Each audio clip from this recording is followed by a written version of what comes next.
All right, welcome into another duly noted podcast today and for the rest of time, coming to you from the Mercandani studios. That's pretty exciting that we brought them aboard. In fact, Steve Mercadante is going to join us a little bit later on the show, well, after we get through this segment, and we'll talk to him. And then, of course, Robbie Andreu will join us, sponsored by Dr. Lauren Cartwright. You know her well as well. And we've got other people that are getting ready to come on board. Things are hopping. They're hopping, I'm telling you, because a lot of people want to get involved in the show, and with it getting closer and closer to football season, that's part of the reason they want to, because they know more and more people are going to continue to watch it. So we'll have more word on that. I'm just going to give you an honesty in TV and podcasts. This is being recorded, okay, because Evan's going on vacation, I'm going on vacation, but we felt like we needed to give you shows on Friday and then again on Monday. Both of those will be recorded, mainly just because we still want to bring you a show. And it's really important that we do, especially our first from the Mercandani studios. It looks kind of the same. I don't know. We may need to spruce it up. I may need to bring in something new. And of course, eventually, when we're over at Spurrier's doing the show, they will then become the Mercandani studios. And again, we'll talk to Merc in just a little bit. I did want to talk today about a couple of things. One is I want to go back one more time to this whole NC State thing. And I heard, because I've heard a lot of people talking about it, and one thing that kind of drives me crazy is when people say, I don't know why they just couldn't postpone it for 4 days, let them test again, and then play it then. Are you aware of television and how they work? It doesn't work that way. You know, if you remember, FSU had to play a softball game. They got over at 3 o'clock in the morning, and the reason they did that is because they had to have the finals when they were scheduled. And that is the way it is. It's TV's world. We're all just living in it. The sooner you kind of understand that, the less you will. And again, we're talking about professional broadcasters saying these kind of things. They weren't going to postpone it and say, let's have nothing for the next 3 or 4 days. We've sold the advertising for it, but we won't have anything. We'll show cornhole tournaments instead. Not going to happen. But again, that's my last word on the whole NC State thing. One thing I do want to talk about, Robbie and I are going to do something really cool later today. We are going to draft an all-time Gator offense. Now, you have to draft every position, and we have to draft it in, he'll go first, then I get 2 picks, and he gets 2 picks. So I'm kind of curious to see how this works out. I think it'll be a lot of fun. And then we'll do another one later, probably in July, when Robbie's on again on the defense. We'll do the defense then. By the way, we do need to have a place kicker. If we're going to do offense, we got to have a place kicker, and we'll have to have a punter when we do the defense. So it'll be a 12-man team. We're going to do that a little bit later in the show. But I did want to talk about floors and ceilings. And floors and ceilings, to me, is kind of like, what is your expectation as a fan? Could be anywhere in the middle. But the glass full guy, his ceiling is very high. What he sees as his ceiling, or she, or she. I mean, I don't want to him, her. I don't want to leave anybody out of it. And the floor, you got to be pretty negative to have a real low floor. I think with Florida football where it is right now, after 3 straight, New Year's 6 bowl games, and would have been in the playoffs all 3 years. But what are the ceiling and floors? For example, at Alabama, the ceiling, we know the ceiling. Win it all. Don't lose a game. Don't allow anybody else to get a first down. Get a touchdown at every play. That is the ceiling there, and they really believe it can happen, even with a new quarterback. The floor is lose the national championship game. That is as low as they possibly could see it happening. But at Florida, it's a little different, obviously, because Florida hasn't even been in the playoffs yet. And I think the ceiling is getting into the playoffs, winning the SEC East again, and I think winning the SEC this time and winning and getting into the playoffs. So the floor then would be, so what are we talking about? 13 games, so probably 12-1. I don't think anybody thinks Florida's going to go undefeated this year. That's a pretty high ceiling. But I think it's realistic. It's not likely, but you've got to be thinking that way. The floor, however, could be as low as 7-5, just because we have so many questions going in. And that is the interesting thing as we are dead in the middle of talking season, and people have kind of talked out the playoffs a little bit. We had Heather Dinich on Monday's show. She was great talking about all the different possibilities. And, we were talking about, too, how the Alabama, Ohio State, Clemson, Oklahoma fatigue was part of the reason. Of course, money was part of the reason as well, but inclusion was the main thing that they were talking about. But I think there's a lot more to it than that. I think there's a lot of, the money is a byproduct of the reason they want to have this. But I think the biggest reason is they want to matter. Everybody wants to have a chance to matter. The relevancy of the programs, all over the country. They're only relevant sometimes in the cities they play in. For example, let's talk about another team, Georgia. Let's just say Georgia. Well, Georgia, their ceiling for the most optimistic fans to win the national championship. However, they haven't won one since 1980. So maybe that's too high a ceiling. But I'm sure Kirby Smart's thinking they can win it all this year. There's a lot of people think they can win it all this year. Georgia and Alabama are going to be everybody's pick to win the two divisions. They don't play during the season, so we'll see how that all works out. But their floor is probably right around 9-3. That would really take, you'd have to be a real pessimist. You would have to think that JT Daniels' 4 games were just a fluke against bad defenses, and that a lot of injuries were going to happen, and Kirby would screw up one game with his coaching. All those things would have to happen for them to lose that many games, because when you look at their schedule now, I will say this: they open up with Clemson. There's one they could obviously very easily lose. They could very easily lose to Florida. I don't know that I see the other loss, but anything can happen. Well, I didn't see the loss a couple of years ago when they lost to South Carolina at home. So anything can happen. It's college football. But the other thing is, we talked about. Actually, you know what? I'm going to save this for 3 things presented by Hand Law, because I did want to use this thing about scheduling. We've talked a lot about scheduling. I got a lot of this is the last time I'm going to talk about SEC scheduling, because I talked about it the other day. I talked about it on Monday. I talked about it on my Back 9, and I got some more tidbits for you on SEC scheduling, because I kind of dissected it, because I'm a football nut, or just a nut. A lot of people feel that way. All right, so we got a lot to do today from the Shakow and Mercandani studios here. Another duly noted podcast, of course, presented by Titan MRI. Got to head over there today, pick up something that I need. An old back MRI, and they did a great job on that.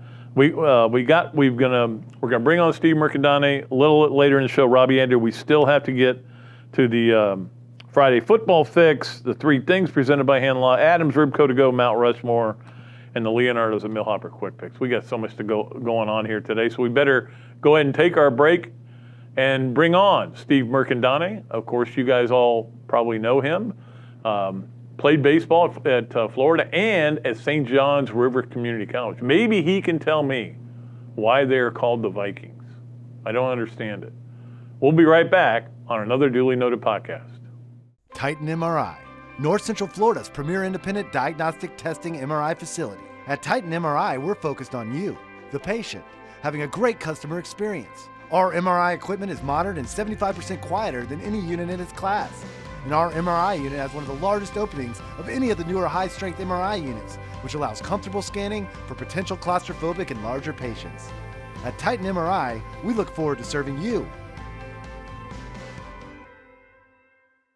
If you've been injured in a trucking or motorcycle accident, you need the Shakow and Mercadante law firm. More than 100 years of combined legal experience, millions in settlements and verdicts. Call Shakow and Mercadante, 371-3000. This is Pat Dooley, and I want to tell you about my friends at the Gainesville Quarterback Club. I'm a member, and you should be too. It's the oldest Gator booster club in the world and a great place to meet new friends, network with prominent business people, and hear a great collection of speakers, including Dan Mullen, throughout the football season. Go ahead and give John Stevens a call at 352-222-8516 or sign up on the website, quarterbackclub.org. Thanks so much to our title sponsors, ABC Fine Wine and Spirits and Titan MRI, and to our pick sponsor, Leonardo's of Millhopper. You can find us live on Facebook and YouTube or listen at your leisure on Apple Podcasts, Spotify, and Google Podcasts, or wherever you find all your favorite podcasts. I'm excited to continue this podcast and to have your company on board as a sponsor. If you're interested in being part of the show, email me at patrickdooley54@gmail.com or give me a call, 352-317-3444. Hello there, everybody. I'm Pat Dooley, of course, from another Duly Noted podcast. And this is a great Adam Brewer, and he's just opened up a place here, Andreu to go. What gave you the idea to do this, to have a to-go place like this? We really like the fast concept, being able to get the barbecue. Now we have this new online ordering. So before it was a call ahead carry out, quick service. We have like a curbside kind of a deal where everything's ready to go for you. And then we thought, wow, we have a really great dine-in concept, but how can we make this streamlined for the customer and make it easy and accessible for all parts of town? Andreu to go. Come on down and enjoy it. Okay, welcome back to another Duly Noted podcast. It's a great pleasure of mine to welcome in Steve Mercandani, who we went to junior college and college together. He married somebody who I knew very well from St. Augustine, and Lynn Simmons. So we've been connected for a long time. Yeah. Maybe you can tell me the question that I've always wanted to answer. Why was St. John's River Community College called the Vikings? Were there any Vikings ever in Palatka, Florida? The only thing I can think of is because there's a St. John's River, the connection to the Vikings. But as you know, it was one of the first junior colleges, I think, in that part of the state. So I think they just went old school with the Vikings and St. John's River.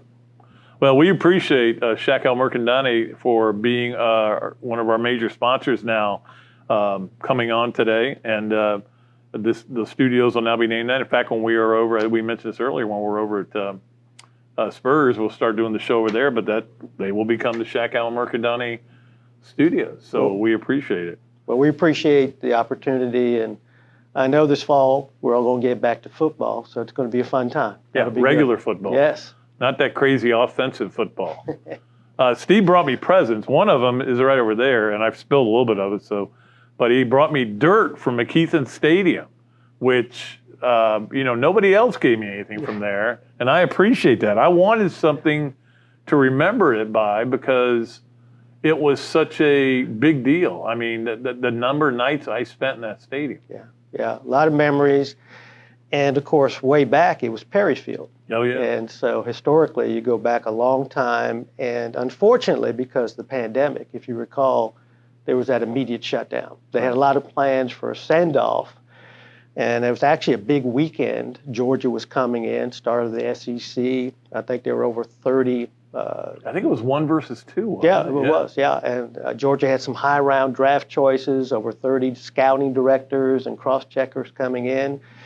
And then suddenly, everything got shut down. So they never got an opportunity to say goodbye. Right. So as I told you, I was able to kind of sneak in there, get a little bit of dirt, and I'm trying to share it with some people who I know spend a lot of time in the ballpark. Well, you spent some time there too, but when you were there, the hill was there, right? Oh, yeah. Perry Field back then was an interesting place. We had the hill in left field, and we had the big tower, if you remember. We didn't have lights, and there was actually in center field another infield with a batting cage. So it was about 460 feet to center field. That's right. I forgot about that. And when we took batting practice, sometimes we'd be on both diamonds. So if you were in the outfield shagging, you stood sideways because balls would be coming in both directions. But it was a good time. And the old locker room was behind first base dugout. We shared that with the track team. And I still remember one day I was dressing for practice, and I looked to my right, and I said to one of my teammates, "Is that Frank Shorter?" And they said, "That's Frank Shorter, who had just won the gold medal in '72. Right. So he and Marty LaCory were kind of part of our locker room. So we had a little baseball, a little track, but it was a good time. You know what else they didn't have back then? Aluminum bats. So he's brought in a couple of bats, and at first I thought this was like a fungo, but it turns out this is the bat you use for batting practice because you didn't want to break your good bat. There you go. Yeah. I mean, it is amazing to think that, and that's, I think, the biggest reason they went to the aluminum bats, and this was your game bat. Right. So you had a game bat and a practice bat. Yeah, there were limits as far as how many bats that they would provide. So I don't know if you remember the old Jimmy Hughes store. Oh, yeah. You would have to go get your own bats. But this was one of the University of Florida bats that was part of the team. But you're right, that's an old dinosaur. But it says Mickey Mantle on it. Yeah, it was a Mickey Mantle model. They had different models. I have a Tony Perez. It wasn't Mickey Mantle's bat, though. No, not quite. And then, we used this with the fiberglass handle, and you would tape up the top for cage work, batting practice, just to try to make it through the season. Yeah, it was amazing to think that. And then we went to the aluminum bats to save money, pretty much. Right. Because you don't break as many regular bats. And then they went to those nuclear bats. And I know you followed baseball ever since, and obviously your son's a coach as well. That was, to me, was not the most fun time, even though Florida was really good, 96 and 98. Yeah. But you could have a 7 ERA and go, he's a really good pitcher. Yeah. They took that technology that now is part of golf and put it to the metal bat. And it's what I call the era of arena baseball because one of the national championship games with USC, I think, was 21-14. Yes. So it got too far. You had the differential, 34 inches, 29 ounces. You had titanium heads, big hitting areas, sweet spots, and it got out of control. Offense truly dominated. And so they made a shift in terms of what you have now, the composite bat. And the baseball, they have changed a few times as well to reduce the size of the stitches, better carry, not as much spin by the pitchers. But it really got out of control. You're right. It did. 90s. And I think Coach Lopez. And there might have been some usage of certain drugs. I'm not saying. Shortstops at 225 pounds. Yes. Yeah. And I think Coach Lopez called it the guerrilla baseball era. He did. Yeah, I remember I asked him one time. I'm not going to say the player's name. I said, "Hey, what happened to this guy? I thought he hit a lot of homers." I said, "Well, I thought he would do really well in the pros." And they sent him home the other day. He said, "Back acne." Yeah. There you go. Yeah. So they got to the extreme offensive point where it wasn't real baseball. Right. Merck also brought me this 1973 media guide, and the name that jumps out to me is my friend David Bowden, who I love. Okay. John Fuller on this team too. Yeah, John was a great catcher, all SEC in '73 and '74. Very good player. Marcelino Huerta. Yeah, his dad was a football player here, out of Tampa. Could really swing it. Good ball player. Back now, this does kind of make me laugh. Now the schedule, you start out with Miami, of course, Yeah. and then Temple, Florida Southern, North Carolina. It's a typical schedule. Lafayette College, and then they get to play Cumberland College. Now that's the school that has the biggest loss in the history of college football, but I don't know if they were any good in baseball. Yeah, you would get the teams from the north coming into Florida early. What was funny about that group, I remember, they were over in Daytona Beach area and had played somebody, and they didn't realize, not being from Florida, that even if it's cloudy, you can get sunburned. That's right. So they came out that day, and they were all red and stiff, and in talking to them, they had been on the beach for 3 or 4 hours and didn't realize on a cloudy day in Florida, you still can get sunburned. Yeah, well, you played first base, right? Catcher primarily, below first base. Yeah, right? I remember you were at first at some point. But what was it like for you playing at Florida and getting to come over here after being at St. John's? Yeah, well, actually, it was kind of the reverse of what happened. I graduated high school, 72, Gainesville High School, and wanted to go to the University of Florida. Through the walk-on tryout program, over 80 guys showed up. So massive cut. After a week or two, a little more cut. You go through fall drills, and there's a little bit, I've never been to an NFL camp, but it's a little bit probably like that. Every day you don't know if it's your last day. So got down to the end of the fall, and they had done away with freshman ball. So either you make the team or you don't play. So at the end of fall drills, Coach Fuller called me in and said, "Want you to know you're going to make the roster." So 73 was Gator baseball. And how I got to St. John's was in 72, my mother was diagnosed with cancer. And for the next year and a half was a really difficult time. I think she had 6 surgeries, and we're talking 50 years ago. So cancer was very serious. Her mother died of cancer and her sister as well. So by that summer, I was going to take a couple classes to catch up because you lose some time during the spring. Things at home were not good. So I withdrew from class, got a full-time job, moved home, and told my parents I'm going to be here as long as I need to be because my sister was away at college, we had no other family, and it was the right thing to do. So through the fall, things got better in terms of my mother's health. And I previously had talked to Coach Tyndall, my last year in high school, about going to St. John's. Tyndall. Yeah, remember him. And St. John's was a place where a lot of players from Gainesville and Jacksonville were going at that time. Remember Pat McMahon? Sure. Coach McMahon was a great pitcher at Bishop Kenny, a lot of Jacksonville players. So I went over and talked to him. He knew my situation. He said, if you want to come, I have a full scholarship. We can get back that first year as a redshirt year. And if you want to play here for the next 2 years, I'd love to have you. Turned out incredibly well for me. I met my wife. We just celebrated our 43rd anniversary. You can That's say, right. She was at St. John's. yeah, and that if that didn't have that twist, my life would be very different. And I think you can say I overachieved in the game of marriage. Outkicked your coverage, yeah. So it worked out well. My mother's health, she beat the cancer, lived into her 80s. So usually you go JUCO and then college. My track was a little different because of some life issues. But once again, I think back, if I never made to St. John's, I never would have met my wife, who's been the best person in my life. So I'm very fortunate the way things turned out. Yeah, St. John's was different then, but I had more fun, I think, than It was a good time. So much fun over there. You know, we'd play basketball sometimes against the team that was pretty good. Yeah. And then you thought you were getting good, and then all of a sudden you get your shot swatted, a few times, and you went, all right, we're just going to stick with the guys we know. Yeah. And then back to Florida. And when did you decide to get into law school? Well, after I met Lynn, you kind of know this is the person I want to build a life with. So when I returned back to Florida, I kind of decided I'm going to get married. I want to marry this person, so let's get serious about life. So decided my junior year, time to just get your grades as strong as you can and start to get ready to take the LSAT, get ready for college.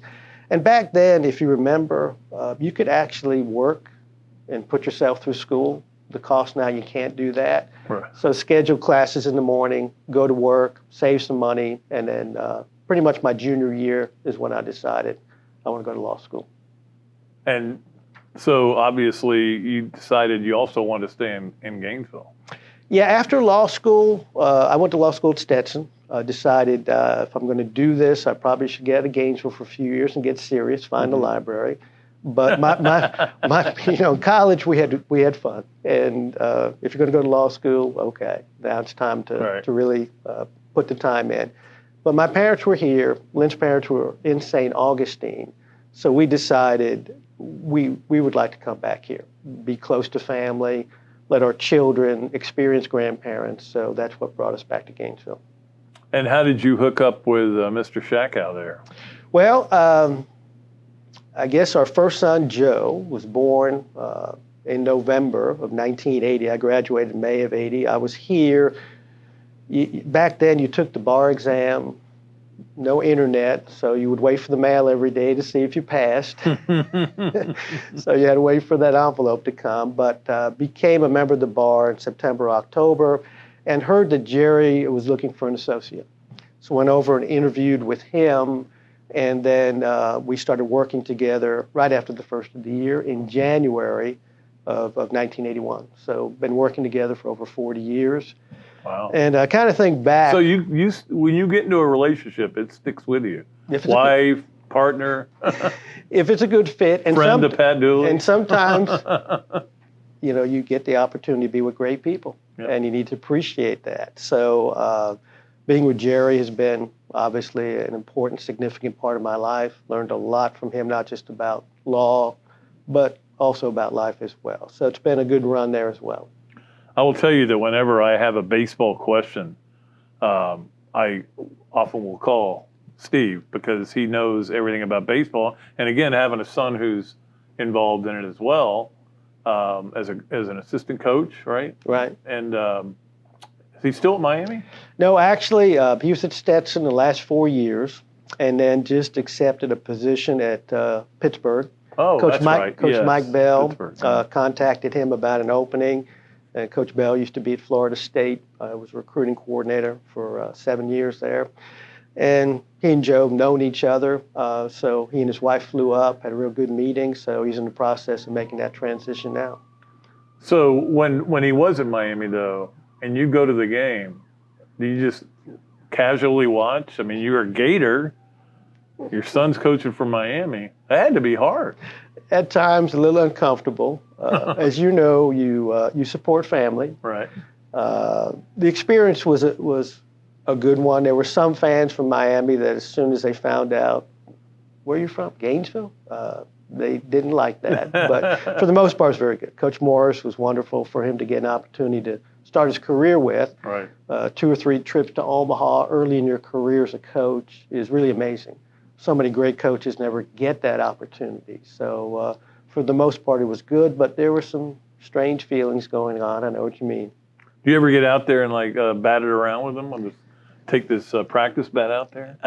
It's been a while, but I still have the fungos. If you go in my garage, I've still got buckets of balls and bats and fungos and everything still in there. Some of it's mine, some of it's my son's. So one day we'll get together and clear it out. But right now, I could probably field a couple of teams with what I still have there.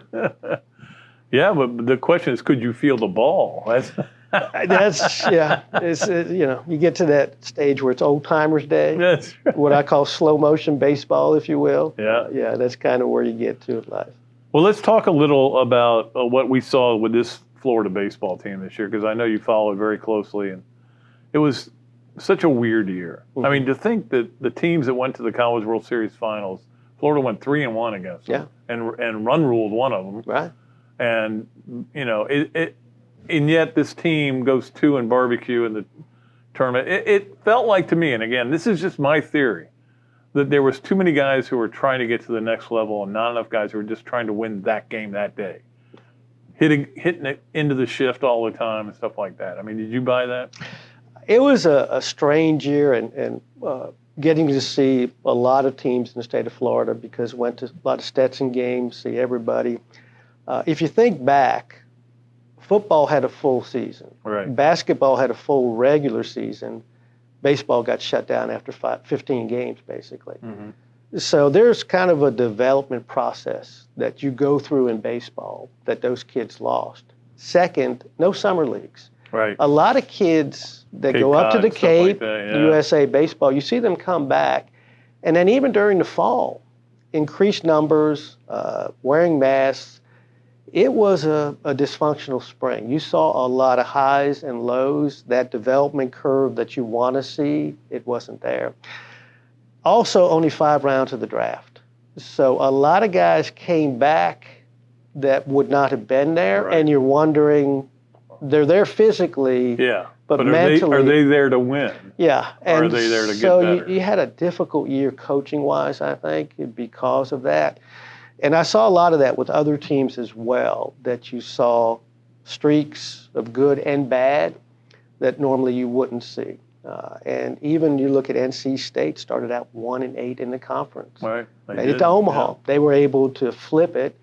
Virginia lost their first 5 weekends in conference play. They were 5-10, and they end up in Omaha. So this is a year that I guess you have to factor in the pandemic, and hopefully next year, and a lot of guys are off playing, I think you'll see a more of a regular college season, but this year's been all over the place. You're right. It has been. Yeah, it's been weird and wild.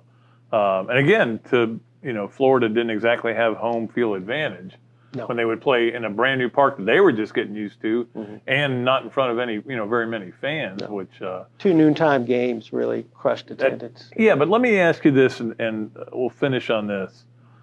We've had this discussion, Jeff and I, especially on the Tailgate Radio Show, and we've talked about it here.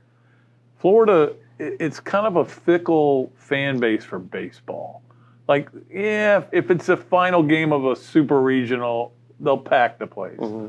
But 12 o'clock game against South Florida in the first game of regional, there was nobody there. Right. Was it like that when you were playing back in your day? Was it like that when I remember the crowds in '96 were like, they were hanging off the trees. They were, yeah. Back when I played, there was a lot more student involvement. Yes. There really was. And there's none now. Yeah. And I think part of it is, if you think back when they created the opportunity inside the O-Dome for the students, the rowdy reptiles, when Billy arrived, really created a lot of energy. And you go to the football stadium, the East Stands. When the students aren't there, it's pretty quiet. I go to other places, and you do have that student involvement. And if there's some way they can give them a home on one of the berms. That's a question, yeah. I think, and of course there's an economic component there because they're not going to pay or what have you. I think that helps. The other part is there's just not a large number of people that are passionate about baseball in Gainesville. And as you know, the market on a Tuesday night is pretty much Gainesville for a ball game. So you've got to find, I think, a way of trying to get local people more involved in terms of the marketing aspect. But the key is winning. As you said, in '96, when you have a really good ball club, they will come.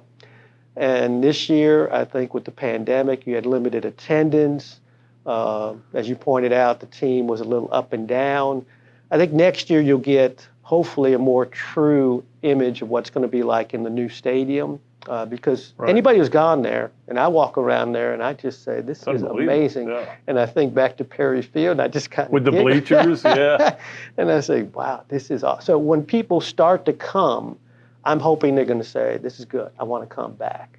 But the students, if there's some way you could get them involved, even at Florida State, they've got their own section in the bleachers down the right field line. Right. I think that would help increase attendance and energy. Because they're a big part of basketball now. And football, they've always been a big part of it. Sure, absolutely. Well, before you go, I want you to go ahead and plug away for Shakow and Mercandani, and just to let people know the kind of law that you guys practice and what you guys are looking for clients coming in there, because we want to support you the way you're supporting us. Well, thank you. I appreciate that. I guess when I think about our firm, the word I would use is family. We've been together a long time. As I said, Jerry and I have worked together for over 40 years. Brian Shakow is our junior partner. We've been together for 15 plus years. And Marie Banks, our associate's been there for about 10 years. And our clients are the most important part of our firm. We consider them, and we hope they feel part of the family. We've got 4 legal assistants who are great at what they do. My legal assistant has been with me 13 years. And they're even better people. So our practice is in the field of personal injury. We represent people who've been involved in accidents, be they auto or premises liability. We're a little bit kind of old school, like the Bats. We have one office, and we service people in Gainesville, North Central Florida. And I think one of the things that tells us we do it the right way, where you're going to have your lawyer with you the whole way through your case, is the majority of our clients are referrals. People who we've represented or family of people, which tells you they appreciate the way that you handled their case, represented them. I know a few weeks ago I came to work, and there were these beautiful cupcakes in the kitchen. And I asked my legal assistant, I said, well, did somebody make those? And she mentioned the name of a former client I haven't seen in 5 or 6 years. And she said, I ran into her, and she said, I wanted you to bring these to work, which tells you people appreciate the way that you represented them. So that's what we do. And once again, we want our clients to feel part of that family. The Shakow and Mercandani Studios now, as we christen this today, and we're excited about that. We're excited to have Steve and Jerry on board and all the people there. We actually went to lunch a while back when we were talking about this, and it was just great people as I knew they were. And Steve and I have known each other for a long, long time. It's kind of sad how long we've known each other, and he can tell stories. I don't have any good ones on him. He can tell stories about me. But all right, we have to get a break. When we come back, Robbie Andreu will join us. We got a really cool thing we're going to do there with Robbie as well, and we're going to get Steve back on at some point as we get back towards baseball season again. We want to get his opinion about a lot of those things. So we appreciate you being on today. Okay, thank you. All right, my man. We'll be right back here on another Duly Noted podcast. Car accidents, trucking accidents, motorcycle accidents, and wrongful death. If injured or killed by the negligence of others, who will fight for the compensation you deserve? Shakow and Mercadante, 5 lawyers, more than 100 years of combined legal experience, millions in settlements and verdicts.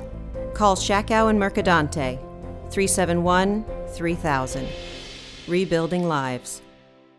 Titan MRI, North Central Florida's premier independent diagnostic testing MRI facility. At Titan MRI, we're focused on you, the patient, having a great customer experience. Our MRI equipment is modern and 75% quieter than any unit in its class. And our MRI unit has one of the largest openings of any of the newer high-strength MRI units, which allows comfortable scanning for potential claustrophobic and larger patients. At Titan MRI, we look forward to serving you. This is Pat Dooley, and I want to tell you about my friends at the Gainesville Quarterback Club. I'm a member, and you should be too. It's the oldest Gator booster club in the world and a great place to meet new friends, network with prominent business people, and hear a great collection of speakers, including Dan Mullen, throughout the football season.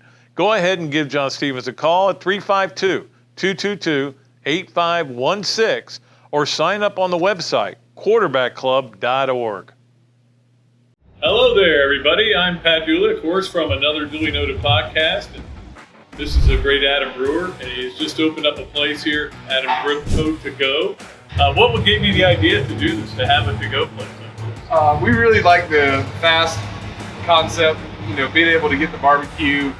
Now we have this new online ordering. So before it was a call ahead carry out, quick service. We have like a curbside kind of a deal where everything's ready to go for you. And then we thought, wow, we have a really great dine-in concept, but how can we make this streamlined for the customer and make it easy and accessible for all parts of town? Andreu to go. Come on down and enjoy it. All right, and welcome back to another Duly Noted podcast. We appreciate all our sponsors, especially Dr. Lauren Cartwright, OcalaFamilyDentistry.com, who sponsors this guy for being on the show. And we appreciate Dr. Lauren Cartwright for doing that. Of course, you can listen to us on any of 39 different platforms, watch us on Facebook and YouTube, and we appreciate everybody who made our numbers look really good, and it's why we're attracting more and more advertising, and we love doing that. Now, what Robbie and I are going to do today, and we got a couple things we're going to do, but one thing we're going to do is we're going to draft our all-time Florida football team, and we're going to see whose is better. We get 12 players, and we got to draft by position, and the last position being place kicker, and then at the end of it, the Leonardo's at Millhopper quick picks is going to be simply send me an email saying who we missed. What player did we not have? We will miss somebody. Our 24, that was a stupid miss on our part. That's all you have to do. You don't even have to be right. Like usually you have to be right on this. But we're going to start our new Leonardo's at Millhopper quick picks, and we're going to try to be creative and do a lot of fun things because obviously, it's that time of year where There's no Gator sports. So we're going to. But football is on the horizon, which and is good. I can't wait. I can't wait. I am so fired up about football. All right, so I'm giving Robbie the first pick, and then I get 2, and then he gets 2, and then I get 2, and then he gets 2. So I should have a pen, but I don't have a pen. Actually, reach back there and grab that pen so I can write them down. Maybe I want the pen. All right, Robbie, you have the first pick in the 2021 all-time Florida offense draft from live, but not live, from the Shakow and Mercandante studios. Who was your pick? Pretty obvious, Pat. Tim Tebow. One of the greatest players in college football history and one of the best in Florida history. So, and I like the dual threat that he brings me. You're going to be surprised when you see who I pick a quarterback, but I'm going to wait because I don't have to pick a quarterback now. I can wait till the last pick you're right, you can. to pick a quarterback. So you're taking Spurrier, I bet. No. I'm going to take Kyle Pitts. Okay, that's a good one. Because you can't draft a better tight end, right? No. There's no way. For Aaron Hernandez. Well, I'll take Kyle Pitts. Okay. He's got a lot of length on him. Ben Troop is sitting out there now, too. And I'm going to take, he is out there. Jim Yarborough, Punjab is out there, too. I'm going to take, with my second pick, Percy Harvin. That's a good one. Because I think you can do so many things with him. So my quarterback's going to be able to hand him the ball and throw him swing passes. So I feel pretty good about those 2 picks. Robbie, your chance. I get 2 now? You get 2. Okay, I want a left tackle to protect my quarterback, so I'm going with Lomas Brown, which he is the best lineman in school history, even though there have been a bunch of them. I had him on my list. Then I want a running back, so I'm going to take the NFL's all-time leading rusher, Emmitt Smith, who I can only imagine what he would have done if he'd stayed for his senior year in Spurrier's offense. So if you're the quarterback and you're Tebow, and you can run it, or you could give it to the Emmitt Smith, you're in good shape. And you're running behind Lomas Brown. I like the way we're coming together here. I like that. I like those selections. Well, I'm thinking line 2. Yeah. And I'm going to go with one of the all-time great linemen at the University of Florida, Marquise Pouncey. So That's a good one. I've got my center right there. I think that's how good he was, and of course a great 10-year career as well. So now next, I think I'm going to go back and get another wide receiver. I'm going to go with Wes Chandler. Took him right away from me. Yep. He was the original Percy Harvin. He was. So I got 2 Percys out there. You did. No, and Kyle Pitts. You can't stop us. You can't stop us. We don't know who your quarterback is, but I have a good idea. All right, you don't know. You get 2 picks now. I'm going to go load up on receivers here. I'm going to go with Ike Hilliard. Okay. And Carlos Alvarez. Ooh. Stop that, my friend. Hey, that is not happening. Well, when we draft our defense in July, we'll see if maybe it does happen. All right, so I need to go back to the offensive line because I need to get some linemen here. I think I'm going to go with Shannon Snell. That's a good one. At one spot, who's been on this show before, as have some other people on here on this list. Ike Hilliard's been, Carlos Alvarez. And then I need to go running back, so I'm going to go with the great Fred Taylor. That's a good one, Pat. Yeah, I need to get a running back in there. So I still need another one, but go ahead for your 2 picks now. Okay, I need linemen too, Pat, right? So the center position is so crucial. I'm going with Jeff Mitchell on that one. Ooh. You like that one? Yeah, I like that a lot. That's a good one. I would say he's the second best center to ever play at Florida. Yeah. Okay, and who's your other pick? Who was your bet for? Oh, Marquise Pouncey, Pouncey, yeah. Okay, now I'm going for the other tackle position, Jason Odom. Dang it. Why do you do that to me? It's what I do, Pat. I know. We're looking unstoppable, too. You are, but not when you're trying to rush against my right guard, Burton Lawless. Ah. Out of nowhere did I bring up Burton Lawless. And then I still need another tackle. Yeah, I can think of a good one out there for you. Or I could go with another guard. I think I'm going to go Jeff Zimmerman. That's a good one. Yeah. So I've got my line except for my right tackle that I've got to find. So I've got my 2 tackles and a center, right? Yeah. So I get to pick now? Yeah. Okay, I'm going to go for a guard, Crawford Kerr. Ooh. A physically dominant player who was part of the Great Wall. He was part of the Great Wall. And you took Zimmerman? Yes, I did take Zimmerman. Okay, I'm going to go ahead and get my tight end on board then, Aaron Hernandez. Oh, okay. All right. He's got baggage, I know, but He doesn't have baggage, really, because you can't worry about him. All right, I'm going to go with Phil Troutwine, part of 2 national championships at tackle. And then I'm going to go Evan McPherson. I'm going to get my place kicker out of the way right now. And I think he's the best place kicker to ever play. All right, your turn. I'm going to go Jeff Chandler as my kicker. And Mo Collins is my other guard. Oh, Mo Collins, that's a good shot.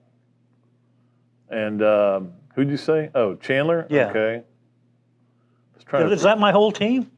Let's see. 1, 2, 3, 4, 5, 6, 7, 8, 9, 10, 11. You got one more to pick. What do I need? Well, I'm going to another receiver. I think so. Yeah. No, you need a running back. Another running back. Another running back. Oh, yeah. Okay. You need another running back. So I'm going to go with another running back right now. Okay. And I'm going to take Neil Anderson. Okay. I'm going to take Eric. Well, you can't do that. Oh, you've got another. I've still got one more pick, and you got to know my quarterback. My quarterback, I'm stunning you with this, Rex Grossman. Sexy Rexy, because I want a guy who can get the ball down the field to those great receivers. Okay, I see your So argument. 2 Heisman winners left on the bench. That's good.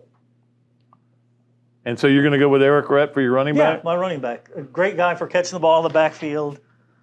Durable, always there, very reliable. All right, so who we missed is our Leonardo's at Millhopper Quick Picks. You just got to send an email to me and tell me who we would have had on these teams other than the 20, what do we have, 24 guys? In fact, 24. I'll try to post those up on Facebook again tonight as well. Right now, I got a surprise guest for Robbie. I like it. Who's coming on because he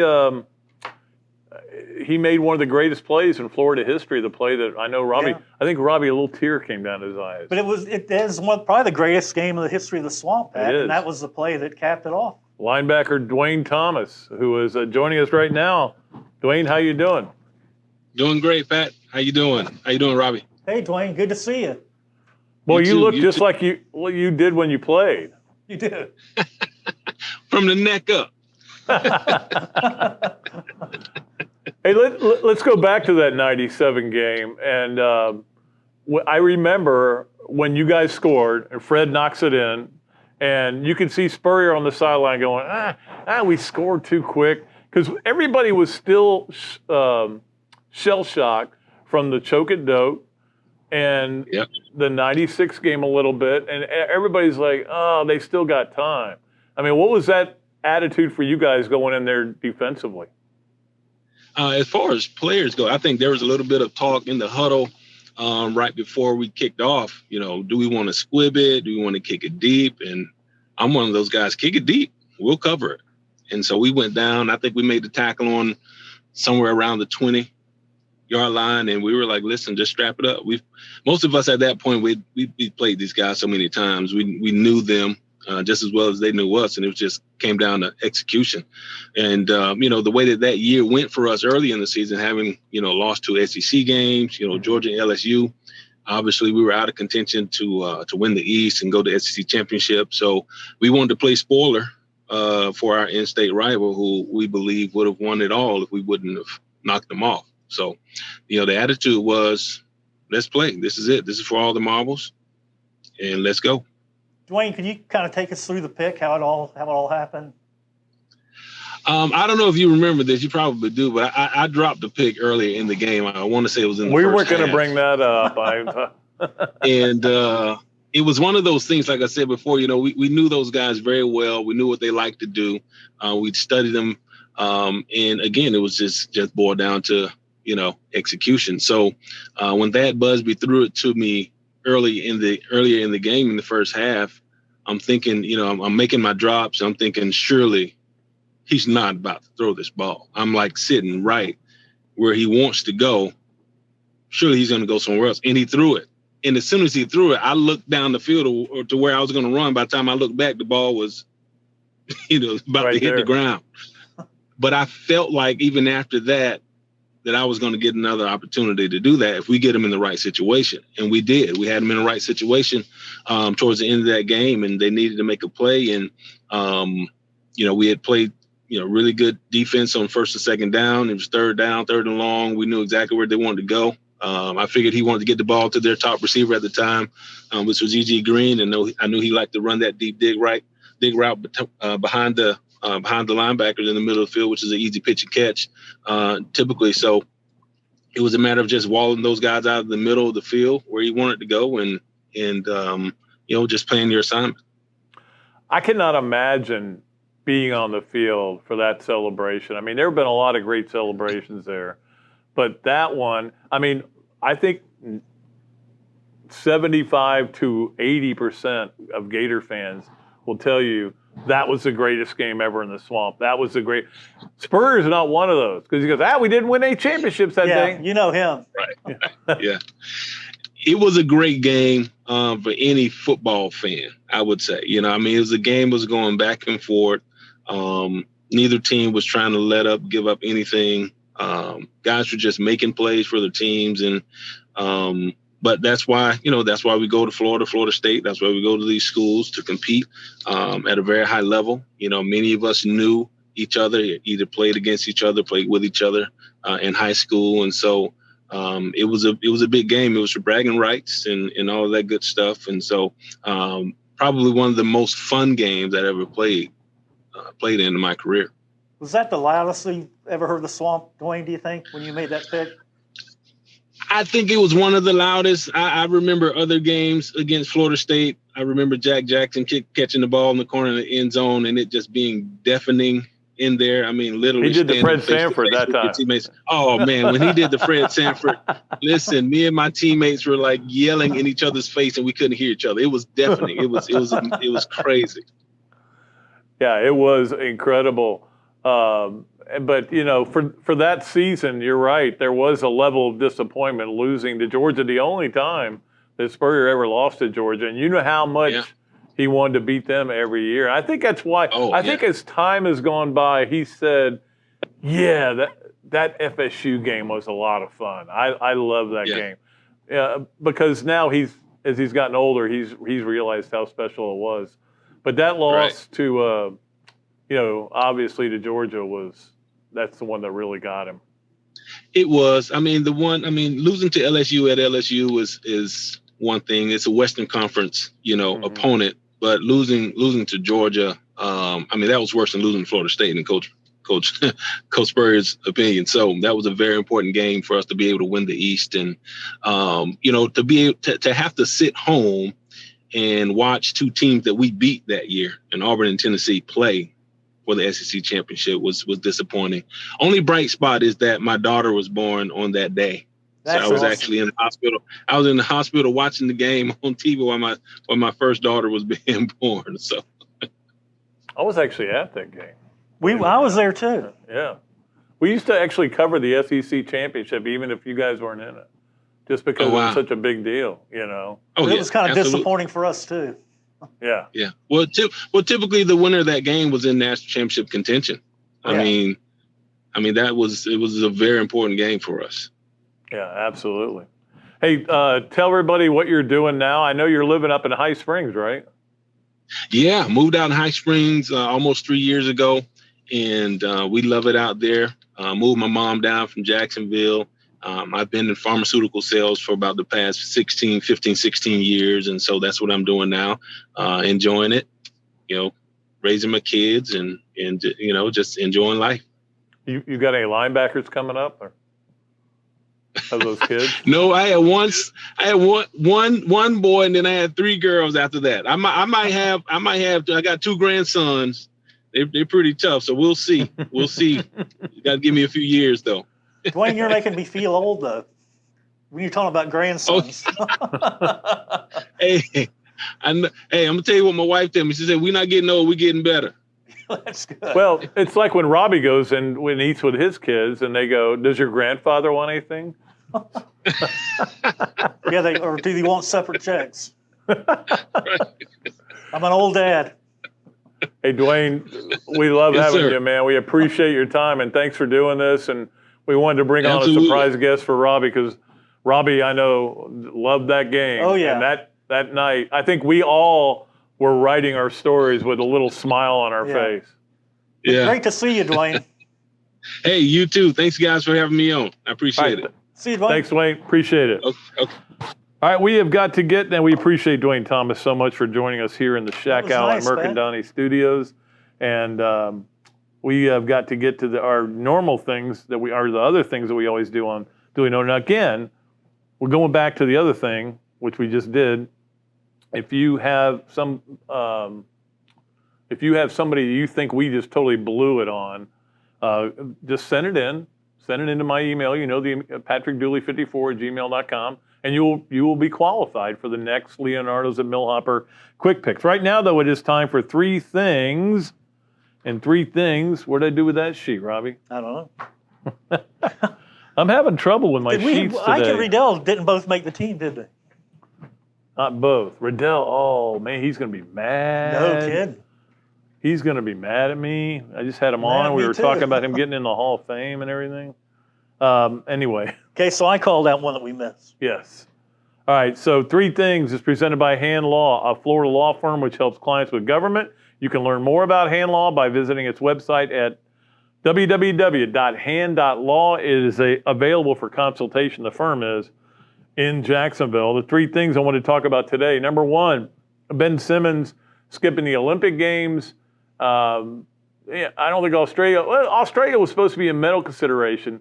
But I don't think Ben Simmons wants to expose himself to any more missed shots in public for a while. He's coming across as really soft, isn't he? I thought he was in college. I did too. I wondered whether. In college, I kept going, this guy's not mentally tough. Yeah. He didn't want to play sometimes. And then, of course, they went to the NIT with him and some other really good players. So he's skipping the Olympics so he can work on his shooting. Do you really think he's going to work on his shooting? No, I don't think so. He's going to work on his Downtime. drinking, maybe. whatever. And I got nothing against the guy except he played at LSU. We all feel like a certain way about it. That's a real rivalry for you now, Pat, LSU. It has. It's become one. It goes back to 72. 72. Fumble on the goal line. Was that? Well, that was a tie game, though. Yeah. Tie games don't. Well, the one But tie. they should have won that game. They were on the 1-yard line and they fumbled They were. Andy Summers. in the pouring rain. Yep. All right. Number 2 on 3 things presented by Hand Law from the Shack Out and Mercandani Studios. Beware of when guys on Twitter are telling you how great their visit was. I've gotten to the point now where I'm going to start unfollowing all these recruits, and I hate to do it, but they're all You're telling right, me, Pat.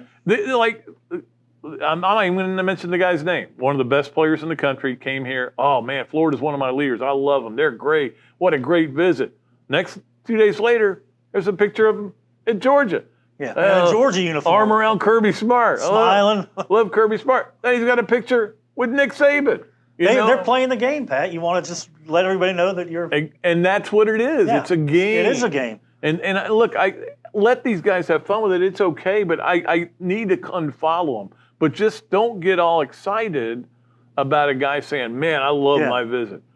Doesn't mean anything. And all these great players that are visiting and say it's great, until they commit or sign, right? You don't say they're doing a great job in recruiting yet until they get names on paper. Names on paper, and then they qualify to get to school. Then they don't go to the and transfer then they show portal. Up. Then they go to the transfer portal, yeah.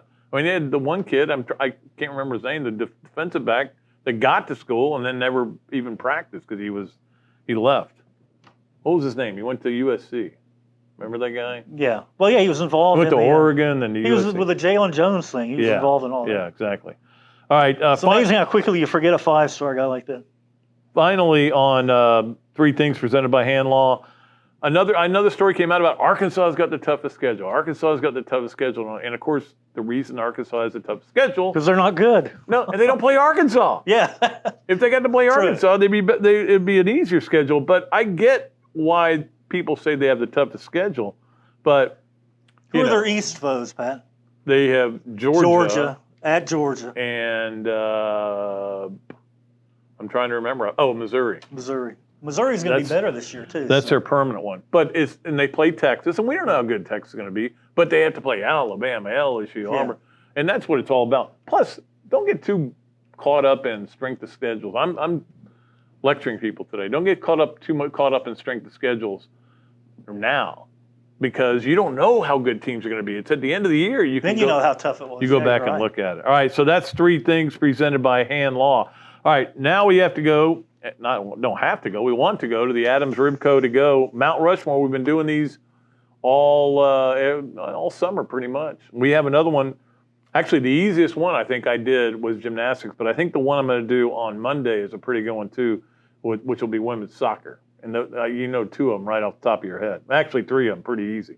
We're going with men's swimming and today, and I got to put Caleb Dressel on there. Yeah, he's got to be on there. And even though Ryan Lochte's kind of a weird. He's on there. He's on there. Definitely on there. Even though he won 7 medals in the Olympics. I know. He's not going to win one this year, but No. he won 7 medals. He gave it a vain effort, though, in the trials. He did. And then this is hard to do, but I'm putting Randy Reese on there. No, when you think of Randy Reese, you think of Auburn, Pat. He's on Auburn's. No, that's his brother. Oh, Randy Reese. Look at him. He's on Auburn's, Yeah, okay. But Randy Reese was a great coach. I'll never forget. Yeah, he was. And he put Florida on the map. 17 SECs, 2 national championships in swimming. But I'll never forget, I wrote something about him, and I said something along the lines of, I can't believe it took this long to get Randy Reese into the Hall of Fame. He calls me up, says, I heard you've been talking bad about me in your column. Bad? That was I good. go, what do you, I go, here's what I wrote, blah, blah, blah. I told him. He goes, never mind. Hangs up the phone. You could have said, oh, that was really nice what you said. No. Okay, I'd take him off the wall. I can't. I got to put him on there. And then it's reluctantly put him on there. I had a hard time coming up with the 4th one, who it would be, but I went with Connor Dwyer, who's had a great career at Florida as well. So now there are guys that swam before Zabero, guys like that are probably, people are mad at me for not having them on there, but that's my Adams Ribco to go, Mount Rushmore, for men's swimming. And again, we'll do soccer on Monday. Look forward to that as well. Last thing we have to do before we get out of here, Robbie, the Friday football fix. I'll give you a couple more PowerPoints about SEC scheduling. Here's one. Kentucky, toughest 2-game stretch. I've decided that. They got to play Florida and at LSU October 2nd to 9th. That's pretty That's tough. where their season is going to get, I think, derailed. Yeah, because a lot of people are high on Kentucky right now. So I know. We'll see how they handle those games right there. Secondly, there is 1 week this year where there are 6 open dates for SEC opponents. That's October 30th. But, of course, the week here, no. Florida plays Georgia. Georgia, yeah. So that'll be the highlight. We all already know that's a game on 3:30. And this was a little tidbit I thought was really interesting. Auburn plays its first conference game in October. They play no conference games in September. Got? They lead off I don't with, even know. I can't remember who. Yeah, but that is strange. It's October, 7th, I think it is. I don't think they're going to be very good. I don't either. We'll talk more about that next time you're on. And we'll do our defensive draft as well. I can't wait for that one. I can't either. I knew you would enjoy that Yeah, once you figured it out. All right, that's going to do it for today's show. I want to thank Steve Mercandani. I want to thank Robbie Andreu. I want to thank Dwayne Thomas. We'll be back with another show on Monday. Until then, I'm Pat Dooley. I'm deep. I'm way back, and I am out of here.